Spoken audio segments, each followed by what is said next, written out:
when you look at what Marty Herney, the GM of the team, said yesterday, they've already tried to trade him. They've talked to teams. They've gotten nowhere. So now they're giving permission to Cam to find his own trade. He's not going to find one. Oh, that's right. What he did. Lose the game, won't stick his nose in to get the fumble, and pout like a bitch. That ain't great in my book. I'm sorry. It's killer rats, we got the hottest staff. In 03, I made a dynasty like Robert Kraft.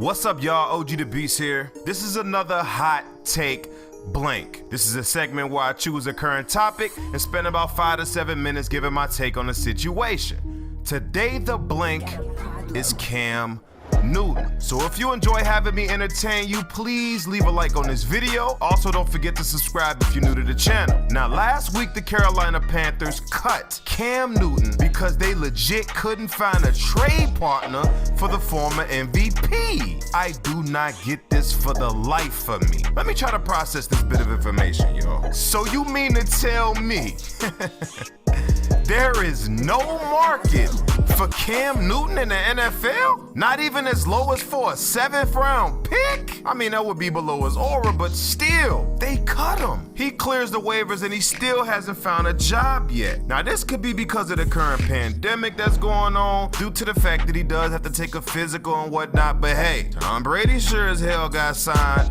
and got around all that physical stuff, but I ain't gonna go there. Bottom line though, seeing something like this raises a few questions to me in my opinion. One being, is Cam Newton done in the NFL? I heard that question. Believe it or not, y'all, I've heard that question being asked as of late. The answer is no. Yes, Cam can be controversial, but Cam has also been entertaining, and Cam has also been a winner in this league. But being a winner also means you have to lose some inevitably. But that also could help you grow as a player and as a man in general. The Carolina Panthers took Cam with the first pick back in 2011. I'm sure you all remember.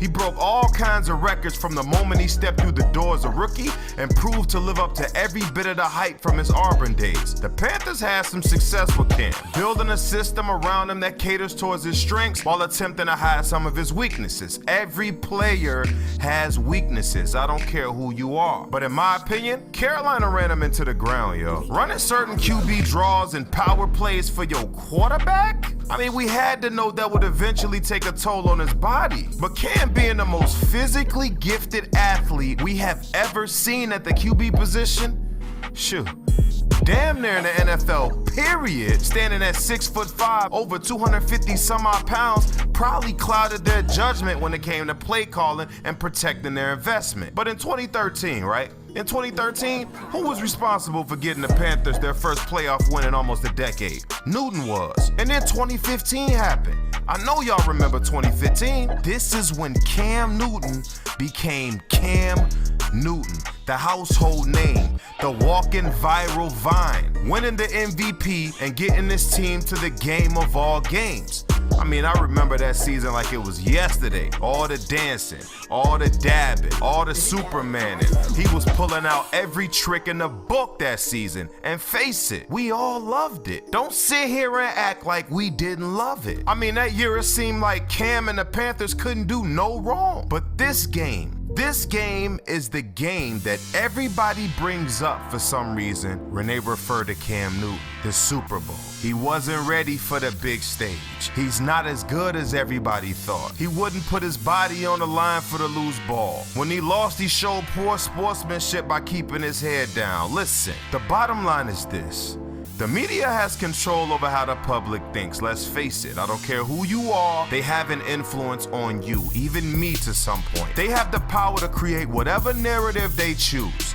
This is just the one they decided to paint for Cam. And us as fans, we fell into it. I've seen multiple quarterbacks lead a field without shaking hands or showing acknowledgement to the other team after a loss in the Super Bowl. Trust me, I've seen it before. But the media never bats an eye at this. No, they never do. But when Cam does it becomes the definition of his well-being, and I don't think that's fair, y'all. Look, Cam is special, and the league needs to start acting like it. The last time we seen a healthy Cam Newton, he had over 4,000 total yards and over 30 total touchdowns with hardly any weapons. So before we start to point the finger at him, just know there's multiple variables that led to the Panthers being unsuccessful that season. Cam Newton is one of the best football players we have, and although he's been battling injuries on and off for the past 3 to 4 years, I don't think he deserves to be treated like this by the NFL, yo. And if you want the injuries to be the reason for not making them a priority during this offseason, knowing that his stint with Carolina could potentially be over,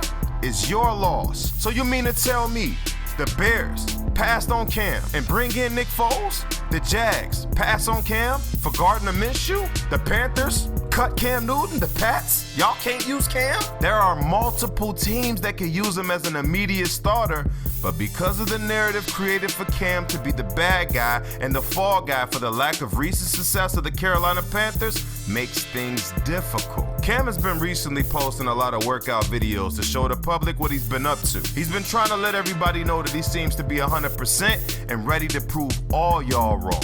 All of y'all. So I'ma put it like this. How many all-pro players that have won the MVP and also made it to a Super Bowl are available while still in their prime to this point? I could say it time and time again. So I sure y'all know where I'm going with this. There's no loyalty in sports. Look, Cam might not be the most accurate. Cam might not have the best attitude at all times and may seem like the guy that can't take a loss, but he's not the only one. So all I'm saying is, if we can take a chance on Peyton Manning after 4 neck surgeries and Tom Brady at the age of 43 after having statistically the worst season of his career, not comparing Cam to both, in the way I am, situationally, but not player-wise. Get that through your mind first. But bottom line, if we can take a chance on both of those guys in those situations, then we most definitely should be able to take a chance on a former MVP who's been to a Super Bowl while still being at the ripe age of 30, thus in his prime. Don't be foolish, NFL teams, because you're pissing me off. P.S. I would love to see him in a Patriots jersey. Oh, and by the way, Jameis Winston, I got you. You next. OG out.